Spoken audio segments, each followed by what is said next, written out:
শুরু হচ্ছে আজকের গল্প বিজ্ঞাপনে কাজ দেয়।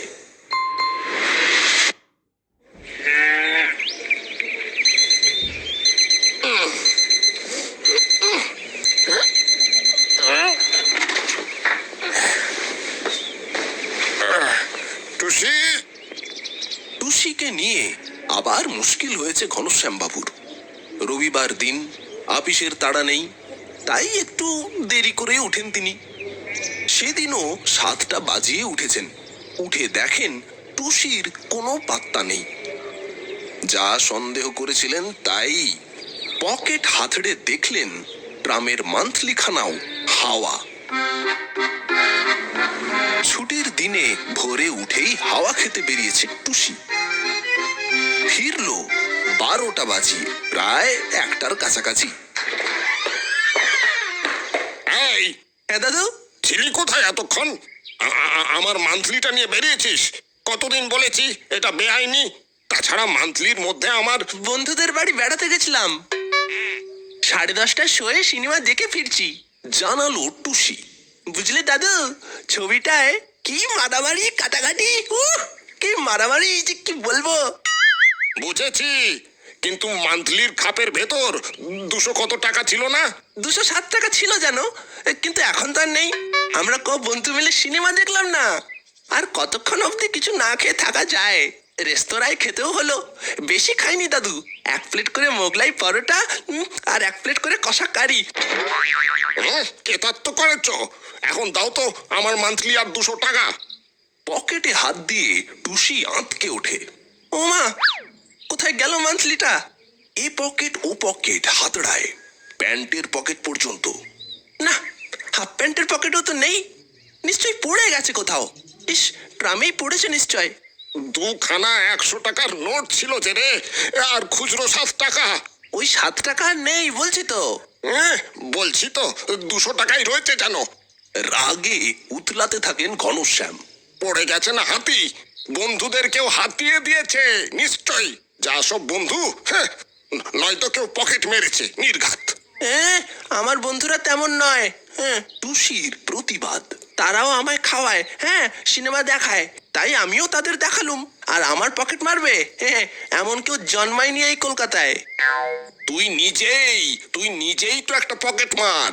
আমার পকেট সাফ করাই তো তোর কাজ। বদ ছেলের পাল্লায় পড়ে দিনকে দিন উচ্ছন্নে যাচ্ছিস। তোকে আমি ত্যায্য পুত্র করব। ত্যায্য পুত্র কি করে হবে দাদু? আমি তো তোমার পুত্র নই। ত্যায্য নাতি করে দেবো তোকে। ত্যায্য নাতিও হয় না দাদু, শুনিনি কোনো কালে। না হয় না, হবে, হলেই দেখতে পাবি। আমার সব বিষয় আশয় থেকে বঞ্চিত করব তোকে। বিষয় আশয় আমার চাই না দাদু, ও নিয়ে আমি কি করব? বলে টুসি। সত্যি, দাদুর বিষয়ের কোনো আশাই সে করে না। সে বিষয়ে তার উৎসাহই নেই। কেবল দাদুর পকেটেই তার লক্ষ্যস্থল। সেই সম্বল বজায় থাকলেই ঢের। এই আমি তোর অনেক অত্যাচার সয়েছি, কিন্তু আর না। আজই আমি খবরের কাগজে বিজ্ঞাপন ছাপিয়ে সবাইকে জানিয়ে দিচ্ছি যে তোর সঙ্গে আমার আর কোনো সম্পর্কই নেই। এক্ষুনি আমি চললাম কাগজের আপিসে। দাদু দাদু, খবরের কাগজেই যাচ্ছ যখন দাদু, তখন সেই সঙ্গে মান্থলির জন্যও একটা বিজ্ঞাপন দিয়ে দাও না। এই বলে যে, যদি কোনো সদাশয় ভদ্রলোক আমার মান্থলি টিকিটটি খুঁজিয়া পান, তাহা হইলে দয়া করিয়া। এই চুপ কর। দয়া করিয়া সে আমি বুঝবো। তোমাকে আর উপদেশ দিয়ে আমার মাথা কিনতে হবে না। কেন পাওনি তুমি একবার খুঁজে? সেই যেবার আমি হারিয়ে গেছিলাম রাত দুপুরে তোমার কলিকের ওষুধ কিনতে গিয়ে। খবরের কাগজে বিজ্ঞাপন দিয়ে পাওনি তুমি আমায়? বিজ্ঞাপন দিতে না দিতেই তো পেয়ে গেছিলে আমাকে। বিজ্ঞাপনে কাজ হয় দাদু।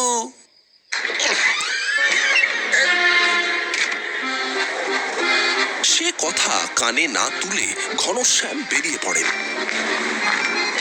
খবর কাগজের আপিসে পৌঁছে বাল্যবন্ধু বটকেষ্টর সঙ্গে দেখা।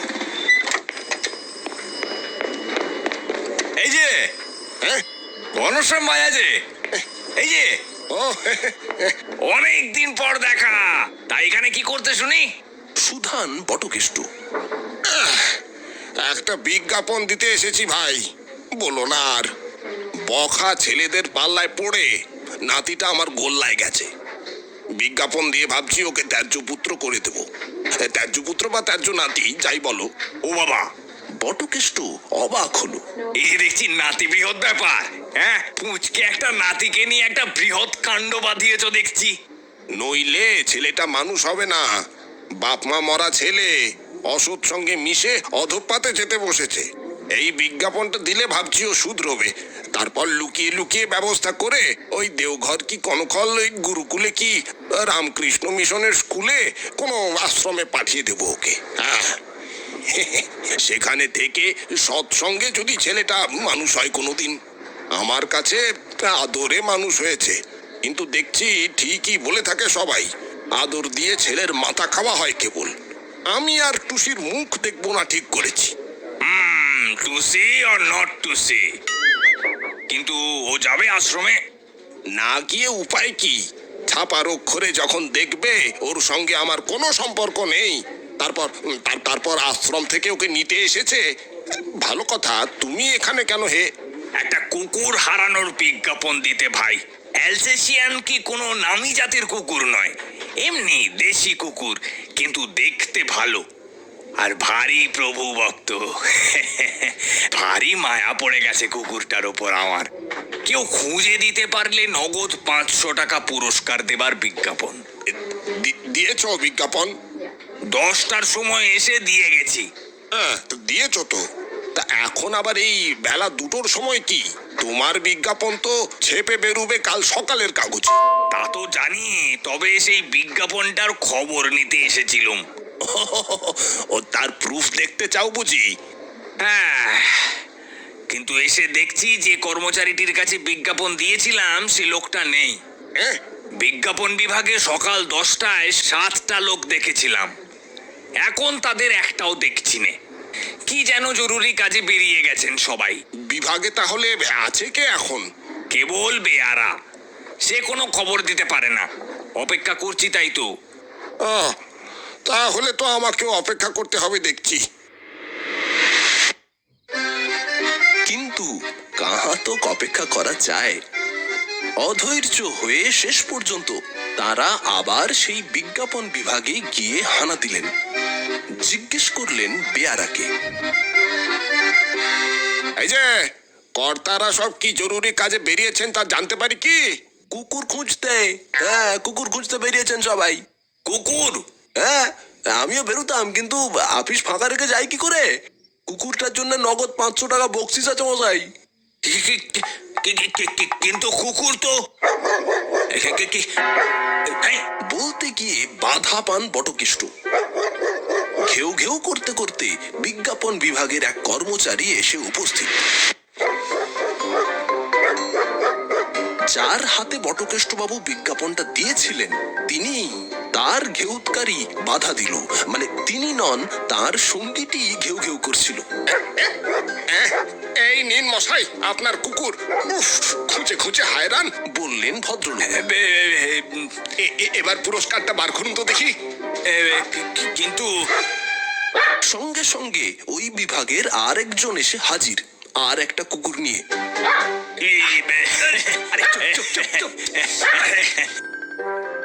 আবার আনকোরা ঘেউ ঘেউ। ওই বার করুন পুরস্কারটা। তারপর আরো একজন, তিনিও একটাকে খুঁজে এনেছেন। 7 জনাই এলেন একে একে, 17টা কুকুর সাথে নিয়ে। বিজ্ঞাপন বিভাগের কর্তা 7টা কুকুরকে লম্বা দড়ায় বেঁধে এনেছেন।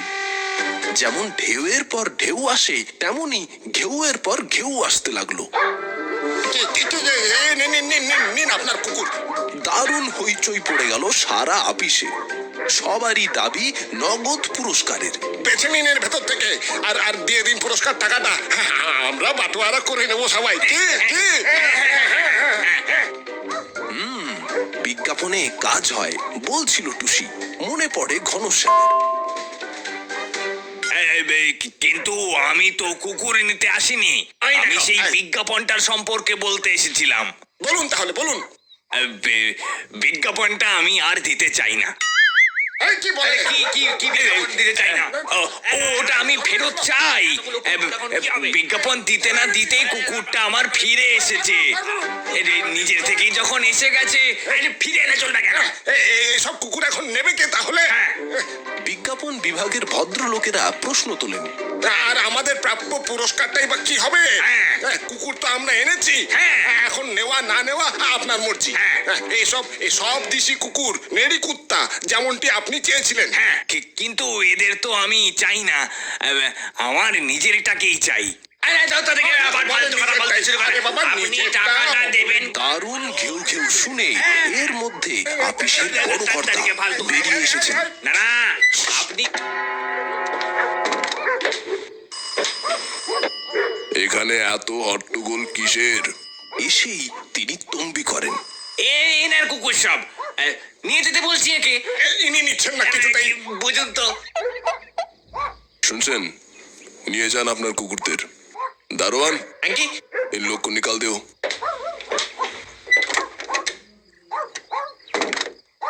দারোয়ানরা এসে দড়ি সমেত কুকুরগুলো বটকেষ্টর কোমরে জড়িয়ে দেয়। নিয়ে যান আপনার কুকুর মশাই। আপনি আমাদের চাকরিটা খাবেন দেখছি। চলুন, চলুন। ওই দেখ। কুকুরের দল বল সহ বটকেষ্টকে তারা গলির মোড় অবধি পার করে দিয়ে তারপর ফিরে আসে।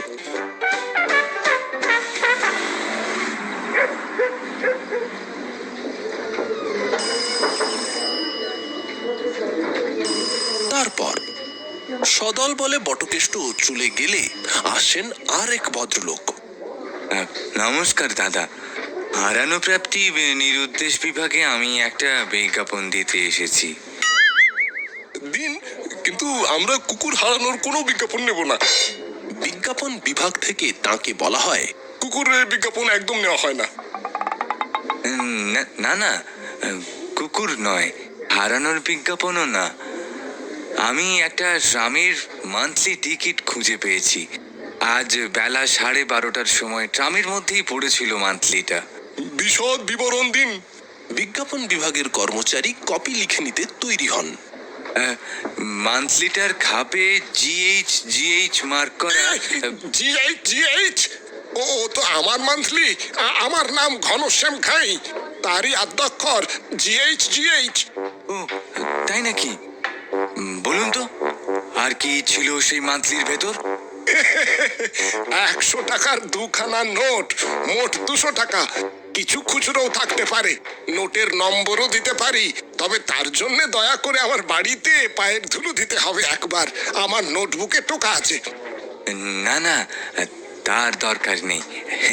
এই নিন আপনার মান্থলি আর টাকাটা।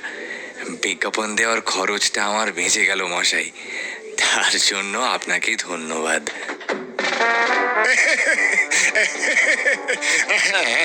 ধন্যবাদ আপনাকেও। আমিও এই মান্থলির জন্যই বিজ্ঞাপন দিতে এসেছিলাম। আমার নাতি বলছিল যে বিজ্ঞাপন দিলে নাকি কাজ হয়। তা দেখছি ব্যাপারটা সত্যি। ভারী বুদ্ধিমান তো আপনার নাতি। হ্যাঁ, সে কথা বলতে। অমন ছেলে আর হয় না। তিনি গাল ভরা হাসি হাসেন। এমনকি বিজ্ঞাপন না দিয়েও কেবল দিতে এলেই কাজ হয়, তাও দেখলাম।